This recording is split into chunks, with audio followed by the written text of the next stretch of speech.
For me, I was a math, computer science, physics geek at Hope College as an undergraduate. And I went through the education program here. So I student taught at West Ottawa High School my senior year at Hope. And I come from a family of educators. Both my parents, my brother were all teachers, guidance counselors, coaches.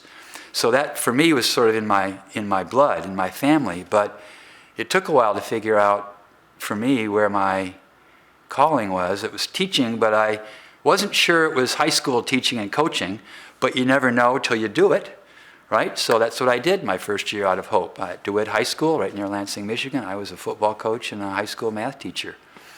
And I felt affirmed in the teaching piece, but I was uneasy about being a coach and teacher, for 20 or 30 years. That I wasn't sure that was my calling. So 11 years of graduate school, Toronto, Los Angeles, Chicago, and eventually back at Hope as a faculty member, but in religion and philosophy. And that's really where I found my calling, a sense of satisfaction and enjoyment in using my gifts to meet a particular need in higher education.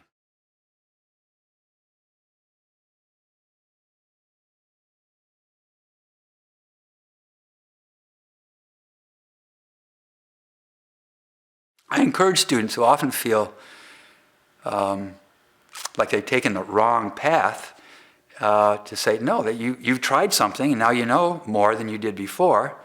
That's not the way for you, but maybe this is.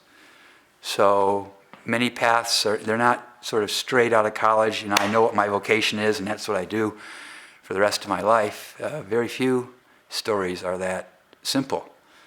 For most of us, like mine, you try this, you try that, you try this, and then you find a fit, and you stick with that. And some people then have mid-career changes. They discern their calling, God calling them in another direction when they're in their 40s or 50s. So those are some of the factors, I think, that help us discern what our calling is. A lot of it, too, I think, is listening to people who know you well and love you. Family, friends, teachers, coaches. They often are able to see things in us that maybe we can't see and can give us good advice on maybe you ought to try this, or have you considered this, as far as exploring different vocational options. And a lot of it, I think, is, if you're a Christian, praying for wisdom from God, from members of your church, if you're part of a church community.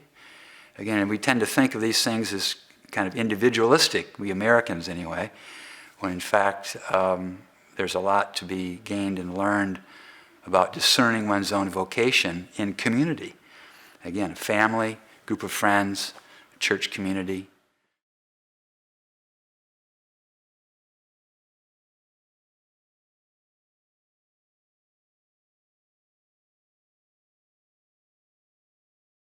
I don't think you can lose getting a broad education. Whatever your major, art or zoology, getting a liberal arts education ought to give you those skills. And also, ideally, we don't have good ways of measuring this, but we talk about the virtues of discourse around here.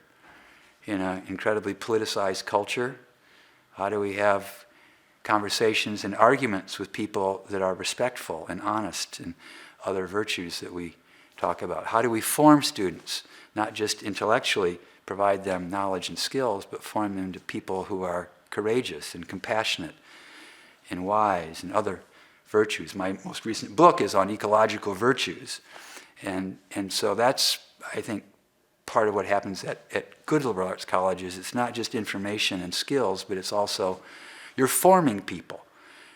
For good or ill, we need to acknowledge that, and I think talk about how we can teach and all the extracurricular stuff we do in such a way that we are forming people with certain virtues.